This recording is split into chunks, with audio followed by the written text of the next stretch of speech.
Olá, meu nome é Isabela. Recentemente eu viajei para o Maranhão e eu achei muito legal. Eu queria compartilhar um pouco sobre como é lá, ou pelo menos o que eu tive de experiência lá, né? Porque afinal não tem como descrever um estado gigante com duas cidades, que foi onde eu fiquei. Eu fiquei só em duas cidades, mas eu vi bastante coisa legal, então eu queria falar. É isso. Eu comecei com um voo para lá, que foi de São Paulo até a cidade de Imperatriz. Imperatriz é uma cidade até que grande, tipo, tem muito comércio, bastante movimento de carro. E o forte lá, pelo que eu entendi, é meio que a agricultura mesmo, porque eu vi muita. Eu não sei muito bem dizer, mas eram tipo centros logísticos de agricultura. Eu não sei muito bem como descrever. E tinham muitos caminhões grandes que passavam pela cidade. E uma coisa que me espantou bastante até foi o clima, o tempo que tava lá, sabe? Eu sei que clima e tempo são termos diferentes, tá? Me desculpa. Enfim, então, eu fui em julho, e julho aqui em São Paulo é um frio, mas é assim, um frio que às vezes, enfim, é frio. E aí, quando eu fui pra lá, tava, tipo, muito calor. E isso me espantou de verdade. Porque eu achei que ia estar calor, mas eu não achei que ia estar tanto, sabe? Hoje é dia 11 de julho de 2024 e eu tô aqui em Imperatriz, no Maranhão, e tá 31 graus. Tá bem abafado. A sensação térmica tava bem mais alta do que realmente tava. Então, eu fiz a minha mala tudo de acordo. Então, eu não passei calor. Quer dizer, eu passei calor, mas não com roupas de frio no corpo. É, Depois, eu passei pouco tempo em Imperatriz, mas eu conversei com um moço de lá, que, tipo, eu não sei, eu tava sentada e aí o cara só veio puxar assunto comigo.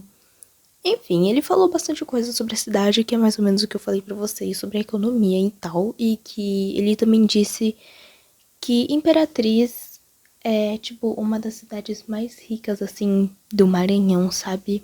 Não, não é São Luís, que é a capital. E também depois eu descobri que o dia 16 de julho foi o aniversário de Imperatriz.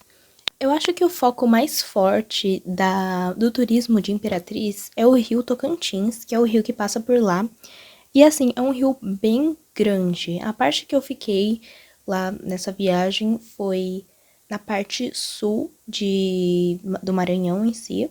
Então, a gente ficou mais na divisa entre Tocantins e o Maranhão mesmo. No caso, o Maranhão faz fronteira com Pará, com Tocantins, com Piauí e com o Oceano Atlântico.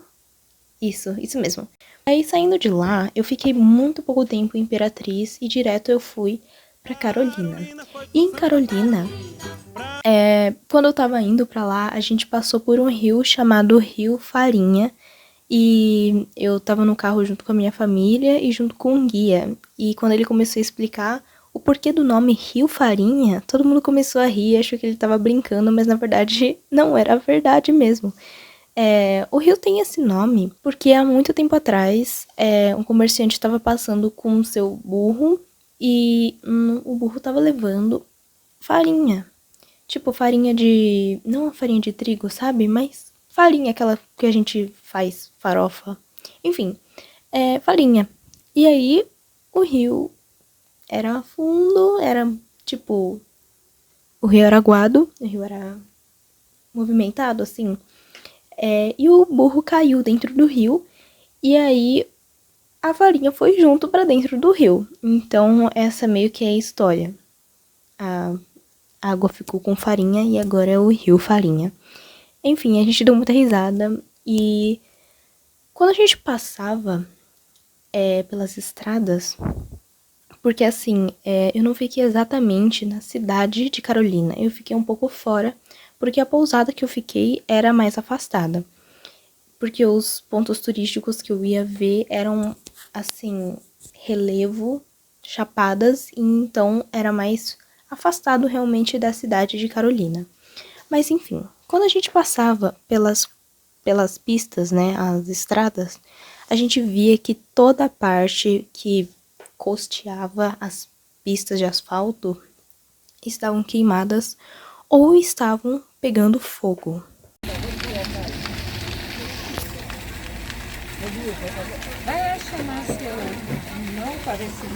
Isso foi algo que realmente me gerou uma preocupação, assim, porque eu sabia que tinham muitas queimadas, que existem muitas queimadas, mas quando você olha de perto o tanto de queimada que tem, isso dá uma assustada, sabe? Dá, assim, realmente uma preocupação mesmo. E na verdade é exatamente esse o ponto que eu quero chegar nesse vídeo. O clima do Maranhão é predominantemente tropical, mas também é um pouco equatorial. A parte que eu fiquei, eu acho que era mais tropical, porque era bem quente e tinha bem um mato assim de caatinga. A vegetação do estado maranhense todo é formado por floresta amazônica, cerrado, caatinga e um bônus, assim, que seria a mata dos cocais. Então, o que mais é predominante é o cerrado mesmo, que é aquela vegetação mais seca, mais rasteira um pouco, e era justamente essa parte que ficava na beira das estradas pegando fogo. A parte que eu falei da floresta amazônica são 35% do estado que tem, e é mais pro lado oeste. O oeste de vocês é para esse lado, e é onde fica realmente o estado do Amazonas, então faz todo sentido ter mais floresta amazônica no oeste. Floresta amazônica no oeste. O Cerrado são 65% do estado do Maranhão que possuem essa vegetação. Então, é a maior parte do estado, que é mais seco assim. A parte da Caatinga, que é só 1% do estado do Maranhão que possui, fica na parte leste, que não é coincidentemente, né, justamente por isso, que essa é também a mesma direção da Serra da Borborema, que é o Planalto, digamos assim, é o Planalto que meio que barra as chuvas que vêm do litoral. Então, é por isso que tem uma parte do Nordeste que é tão seco, porque lá não chega chuva, por causa desse planalto. Falando também sobre a Mata dos Cocais, essa é uma parte de vegetação mais típica do Maranhão, e um dos coqueiros que a gente vê mais por lá é o babaçu. Eu também vi e eu achei muito legal, porque realmente era muito mesmo, e você via bastante nas estradas. Além da vegetação dos cocais, também tem muitas árvores frutíferas por lá, que eu anotei o nome de algumas aqui. Tem o pequi, o tamarindo, o cupu, que sabe aquele sorvete meio branquinho assim, que tem gente que coloca por cima do açaí, que é o cupuaçu? Então é o cupu, que é a fruta, enfim, tem um sorvete disso também. E tem o bacuri, que a gente vai falar um pouco mais dela daqui a pouco. E também tem a canela de velho, que você deve lembrar desse nome por causa de uma espécie de uma pomada, assim, que vendem muito. Dizem que vendem lá no metrô, né, aqui em São Paulo.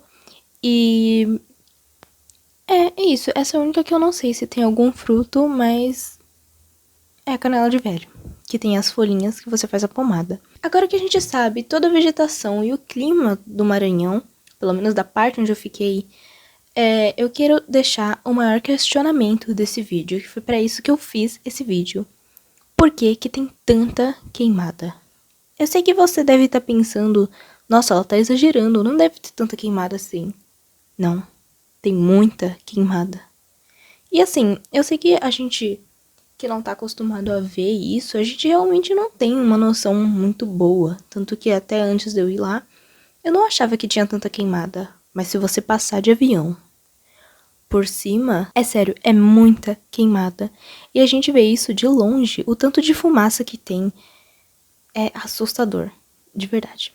Eu até perguntei para um dos guias por que tem tanta queimada, e ele me disse que na verdade aquelas queimadas eram controladas.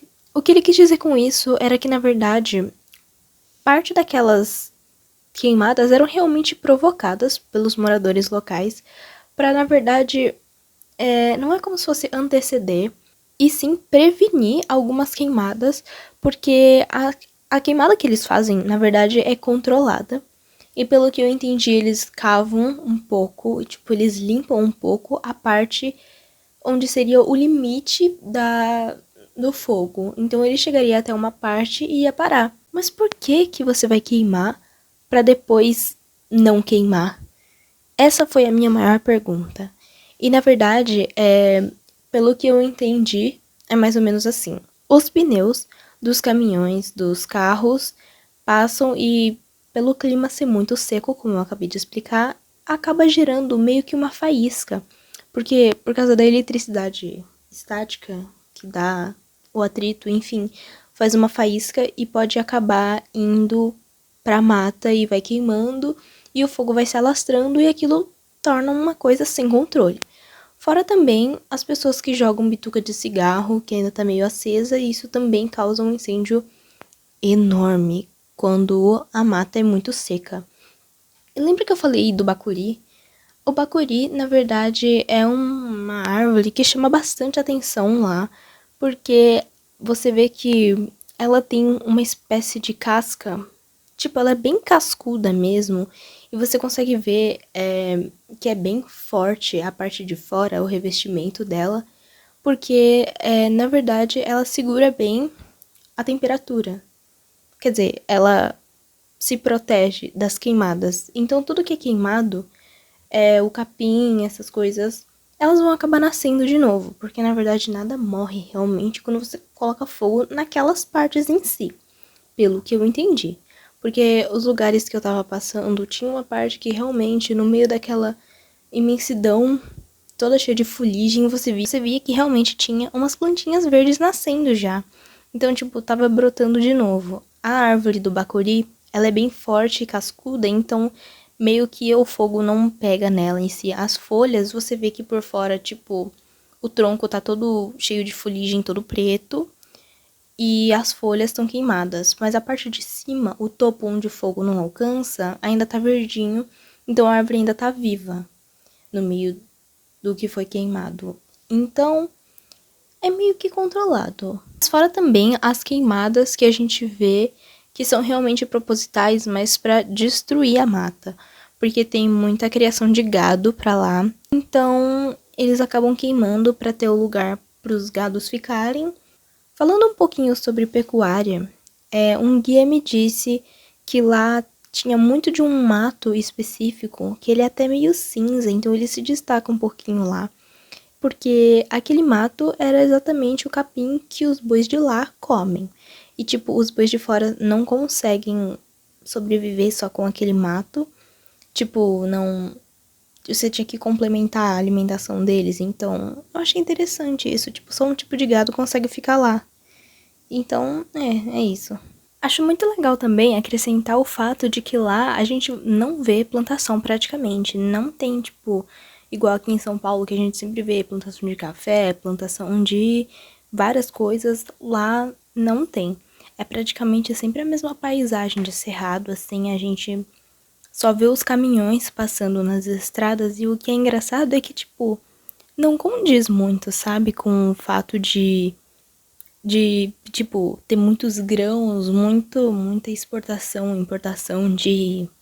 Exportação não, é importação de grãos que a gente não vê a plantação. Então, provavelmente, realmente, a carga, né, dos caminhões estão vindo de longe. Gente, então, esse vídeo vai ficando por aqui. Esse vídeo eu foquei mais, na verdade, em como eram as estradas, né, e sobre as queimas mesmo. Mas eu posso fazer um outro vídeo falando sobre os pontos turísticos que eu visitei, da Chapada das Mesas, que também foi bem legal. Eu fui mais pra parte sul e não fiquei na parte dos Lençóis Maranhenses, assim, que eu acho que fica no norte do Maranhão. Eu fiquei no sul. Então é isso, gente. Tchau!